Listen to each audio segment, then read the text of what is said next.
Welcome back to Main Street Living. Danielle, Quincy, we all love being part of Main Street Living, but we also have other jobs. I'm currently working as a broadcast meteorologist in New York City for a few months, and I also run my preparedness company, as you know, Prepare with Cher. Yeah, and I could not get away with living in Los Angeles with one job, you guys. So I obviously work in sports as well. I work with VSiN, which is the Vegas Stats and Information Network owned by DraftKings, so sports betting. And I also am an Orange Theory trainer as well, which is a lot of fun. But you've probably heard that Quincy is our resident, a working comedian. So Quincy, we want to hear about this. I don't know if people know the story of how you got started as a comedian. Yeah, well, and I think,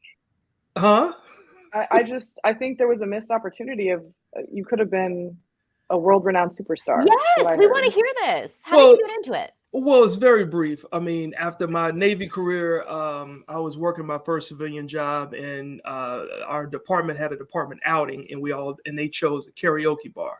So they made everybody sing a song. I'm like, I'm not getting up there in front of people and singing the song and all that stuff. And so they forced us to do it. I happened to choose Michael Jackson's "Beat It," and while everybody was performing basic karaoke, I decided to reenact the Beat It video, and to a rounding standing ovation at the end. And my coworker, who had been saying, have you ever considered stand-up comedy? I said, no, not really. And after I finished, he came up to me and said, if you don't do what God has blessed you to be able to do, you just turn this whole room into a happy room. You got to try it. And that's really where the bug hit me.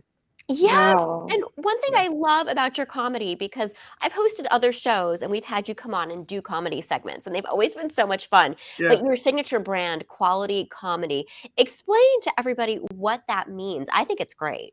Yeah, so it's basically just clean adult humor that can go anywhere. I mean, I was getting booked by churches that would see me curse on stage. And I said, you do realize I was cursing up there? She said, yeah, but compared to the other comics, you can clean that up. I know that you can clean it up. And so I started to understand that I didn't have to call myself a clean comic. I just went with the brand of quality and comedy, and started my show, the Quality Comedy Series, in 2010, and it's just been a blessing. And recently, on my 24th month anniversary in March of being a comic, I got my official trademark certificate to say that is trademark, is mine. Quality Comedy is official trademark, so don't use it. I love that. Congratulations. Oh, yeah. And Quincy, you filled this need that obviously was there. Where do you usually perform when you're not working on your Quality Comedy Series?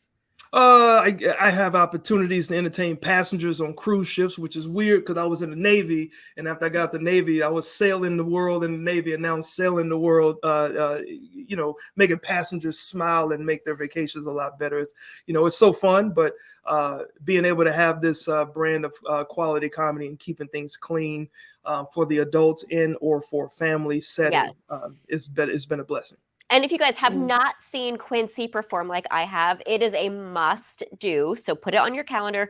Q, real quick before we go, how can people find you and find your shows? Hey, well, I got a new Dry Bar comedy special about to come out sometime this year. So if you're a Dry Bar comedy fan, you can find me anywhere on that platform once it releases. Otherwise, find me at Quincy Carr or Quality Comedy King.